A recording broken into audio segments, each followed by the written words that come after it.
다음 소식입니다.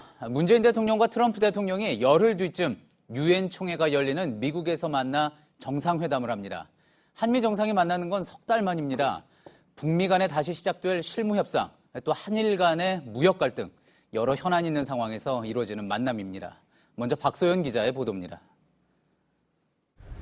문재인 대통령이 유엔 총회 참석을 위해 22일부터 3박 5일 일정으로 미국을 찾습니다. 방미 기간 뉴욕에서 트럼프 미국 대통령과 정상회담도 합니다. 한미 정상회담을 갖기로 했으며 회담의 구체적인 일정은 청와대와 백악관 간의 협의 중에 있습니다. 청와대는 한반도 평화를 위한 거대한 톱니바퀴가 다시 움직이는 것 아닌가 하는 조심스러운 관측을 한다고 말했습니다. 두 정상 간 9번째 회담이며 지난 6월 청와대에서 만난 이후로는 석 달 만입니다.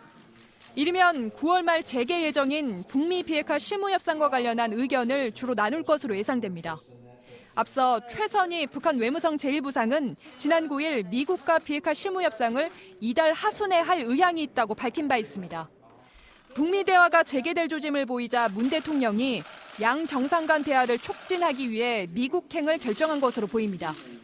한일 군사정보보호협정 지소미아 종료 과정에서 불거진 한미 동맹 균열 우려도 감안한 행보로 분석됩니다.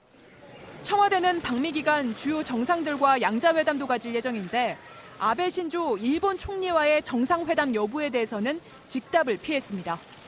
한편 이산 가족을 다룬 추석 특집 방송에 출연한 문 대통령은 어머니가 살아계실 때 외갓집인 북한 흥남시에 한번 갈 수 있으면 소원이 없겠다라며 이산 가족 상봉을 최우선 과제로 꼽았습니다.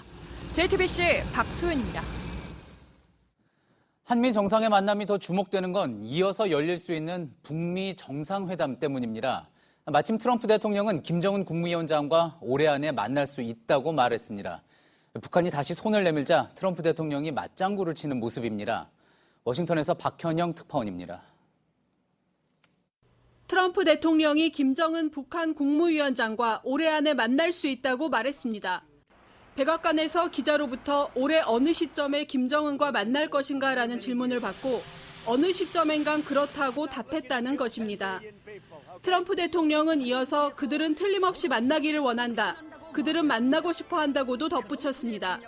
다만 북한이 미국과의 대화를 제안하면서 이른바 새 계산법을 요구한 것에 대한 기자 질문엔 지켜보려고 한다며 즉답을 피했습니다. Well, we're going to see. I think that North Korea would like to meet. I think you probably have heard that. So we have a lot of interesting things going on. 앞서 북한은 지난 9일 최선희 외무성 제1부상의 담화를 통해 이달 말 미국과 다시 대화를 시작하겠다고 밝혔습니다.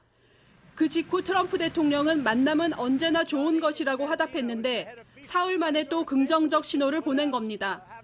지난 6월 판문점에서의 회동 이후 표류하던 북미 협상이 탄력을 받을지 북미 정상회담이 다시 열릴지 주목됩니다. 워싱턴에서 JTBC 박현영입니다. 이런 가운데 그제 해임된 볼턴 국가안보 보좌관에 이어 누가 그 후임이 될지도 관심입니다.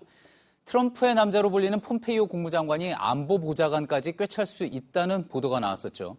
또 우리에겐 잘 알려져 있는 한국을 자주 찾았던 스티븐 비건 대북 특별대표도 물망에 오르고 있습니다. 이어서 황예린 기자입니다. 폼페이오 미국 국무장관이 볼턴의 뒤를 이어 국가안보 보좌관에 오를 수 있다고 CNN 등이 보도했습니다. 현재 외교를 책임지는 폼페이오가 안보의 컨트롤 타워까지 맡을 수 있다는 겁니다. 폼페이오 장관은 원래 대북 문제의 강경파였습니다. 그러다 중앙정보국 CIA 국장에서 국무장관으로 옮긴 뒤 트럼프 대통령과 손발을 맞춰 움직여왔습니다. 경질된 볼턴 전 보좌관과 대조적입니다. 지난해 북한을 4번이나 방문해 북미 협상을 총괄해온 인물이기도 합니다. 보도 등을 통해 겸직 논란이 일자 트럼프 대통령은 선을 그었습니다. I actually spoke to Mike Pompeo. He likes the idea of having somebody in there with him, and I do too. 현재 15명의 후보자가 있고 다음 주에 새 보좌관을 발표하겠다는 겁니다. 이 가운데 스티븐 비건 대북 특별대표도 후보에 올라와 있다고 뉴욕타임스는 전했습니다. 비건 대표는 현재 북한과 실무 협상을 하는 미국 대표로 대표적인 온건파로 분류됩니다. 폼페이오 국무장관이나 비건 특별대표 누가 국가안보보좌관이 되더라도 대화에 탄력을 받을 거라고 생각해요. JTBC 황예린입니다.